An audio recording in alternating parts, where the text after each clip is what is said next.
পহেলা বৈশাখের শোভাযাত্রার প্রস্তুতি নিয়ে সংবাদ সম্মেলন করছে ঢাকা বিশ্ববিদ্যালয়ের চারুকলা অনুষদ। আমরা সরাসরি চলে যাচ্ছি সেখানে। দৃষ্টিভঙ্গি দিয়ে বোঝার চেষ্টা করতে হবে। বাক ও সাংস্কৃতিক স্বাধীনতা এবং মননের মুক্তির বিষয়টি বিবেচনায় রেখে বাংলাদেশের প্রতিটি মানুষকে অন্ধকার থেকে কাল উত্তীর্ণ হবার বার্তা দিতে হবে। এবারের নববর্ষের আয়োজন সকল অন্যায্যতাকে বিনাশ করে ন্যায্য ও সত্যকে নব আলোর গতিধারায় একত্রবদ্ধ করবে গোটা সমাজকে। বৈশাখে ধ্বংস এবং সৃষ্টির সুর দুই গতিপ্রাপ্ত হয়।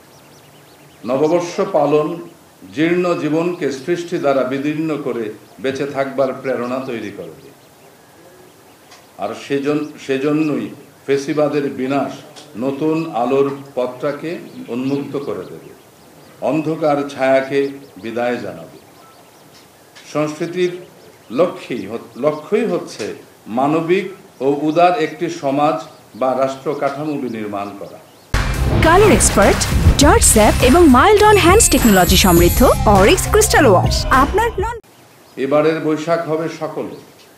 আমাদের ভূখণ্ডে বসবাসরত সকল জাতিগোষ্ঠী এবারের বৈশাখ বরণের অংশীদারিত্ব অর্জন করেছে। পাহাড় থেকে সমতল সবাই একসাথে বর্ষবরণ উদযাপন করবে।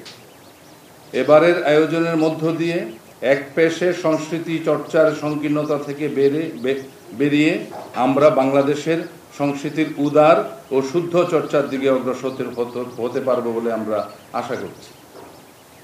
অন্তর্ভুক্তিমূলক ব্যাপক এই আয়োজনের লক্ষ্যে শোভাযাত্রার নামকরণ করা হয় বর্ষবরণ আনন্দ শোভাযাত্রা, যার ছায়াতলে দেশের সকল বহুমাত্রিক সাংস্কৃতিক ঐতিহ্যের প্রতিফলিত হবে বর্তমানের সব শ্রেণীর মানুষের আশা আকাঙ্ক্ষা এবং ফুটে উঠবে শোভাযাত্রার প্রকৃত আনন্দ। বাংলা নববর্ষ 1432-এর বর্ষবরণ আনন্দ শোভাযাত্রাকে সফল ও সার্থক করে তুলতে সংস্কৃতি বিষয়ক মন্ত্রণালয়, ঢাকা বিশ্ববিদ্যালয় প্রশাসন, শিক্ষকবৃন্দ, বর্তমান ও প্রাক্তন শিক্ষার্থী এবং আইন শৃঙ্খলা বাহিনী রক্ষাকারী বাহিনীর সকলে আবেগ, ভালোবাসা ও দায়িত্বের সাথে কাজ করে চলেছে। শোভাযাত্রায় সাংবাদিক ভাই বোনদের অংশগ্রহণ এবং আপনাদের মাধ্যমে সকল বয়সী ও শ্রেণী এই বর্ষবরণ আনন্দ শোভাযাত্রায় অংশগ্রহণের মধ্য দিয়ে আয়োজনকে সফল করে তোলবার আন্তরিক আহ্বান জানাচ্ছি। ধন্যবাদ সবাইকে।